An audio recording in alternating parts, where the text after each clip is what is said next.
after different factors I was led to in my journey toward finding essence, which I didn't know I was looking for essence, I was looking for a solution to why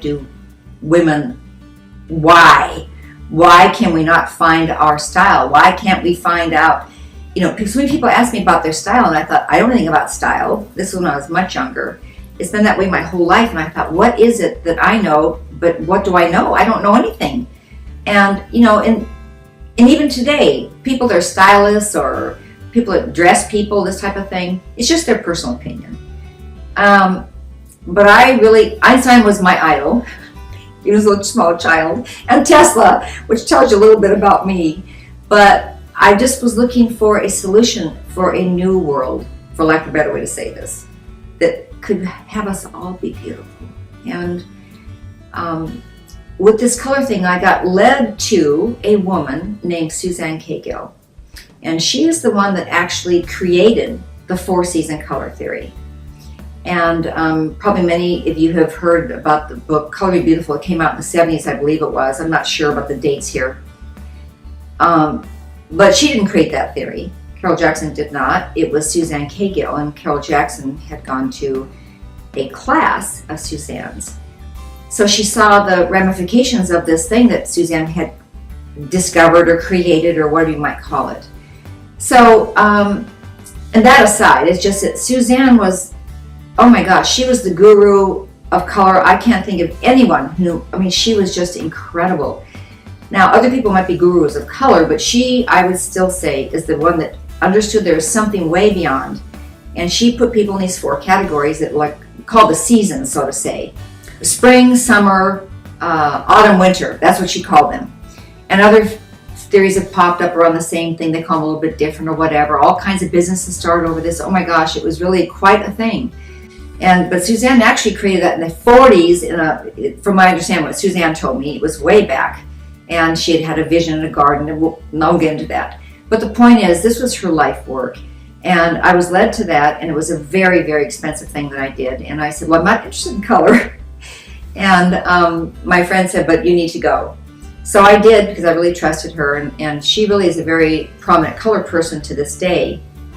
However, Suzanne taught class on color. And when I worked with her myself, which I did, I had my own business, but I worked with her and helped her on her journey. It was just like as a support to her, because I told her, I said, you know something that other people don't know. And I wanted to just hang around with her. So I helped her. I went on trips with her, different cities and all kinds of things. And Suzanne, it was all identifying your season through color. In fact, she thought color was the essence of it all. And it was just gorgeous. She had very congruent things that she picked out. But what I started realizing was that color, it wasn't quite that. I couldn't see the identification of the person because I could see other things coming out of them I don't know how to explain what I saw. I just saw it. But now I realize it was quantum physics, but I didn't know back then at all. So this thing about color. So color is something that now I've proven that it actually isn't real. But most of life, well, all of life isn't real. It's just our perception. And color is just another thing that we have on this planet that we utilize. And it's beautiful, and we're all so attracted to it. Oh my gosh, it's so incredible. So it's a very dynamic thing to utilize or to seek out, you know what I'm saying? And they've done studies on color, which I call universal color. Like red will draw you to things, yellow does this, blue does that. And those are all things that are accurate, but that's not what I do at all. And I started realizing one day in about the 90s, after I'd been teaching color for years, I realized that color wasn't the answer. And it really freaked me out. It upset me actually quite a bit. I thought, all my years of work, what am I talking about? This can't be true. And I started realizing I had to face a different direction about it. So after all these things, and we're talking years of going through all these studies, years of working with people. So when I realized that it's actually volatile, all color is volatile. There are some that are less volatile than others, pigments, but it is all volatile and depends on the exact moment in time how it's going to appear to you. It also is determined by the exact shape and texture that it is adhering to. That is the key. So, and it's a vibrational field. So it radiates a vibrational field. Mm-hmm. So this is why I say about color, if you have a color system, I'm not knocking them. Oh my gosh, but if it's chips of paint, you can't relate that to a human vibrational field. So what we do and why we call it radiance is because it's a live entity. It's a live vibration. So you want to put a live vibration on a person, not something that might match a dense or inactive field compared to a human field. It's getting pretty technical, but I'm just trying to explain it.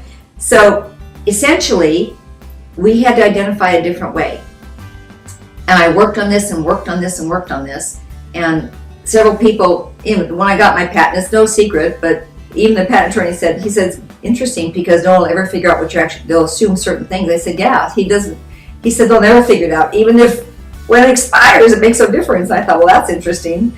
I didn't quite understand what he meant, but now I do today, because the thing is, these fields have to vibrate a certain way. So you can't just say, oh, a shape will do this. Oh, a color will do this. Oh, a texture will do this. Oh, all these different things. So it's a vibration that we look for, and we just call it radiance because I think people can see it's a radiance, because people say, oh my gosh, you're so radiant. It comes up, all the time. And I just think that it's something I don't know what else to call it.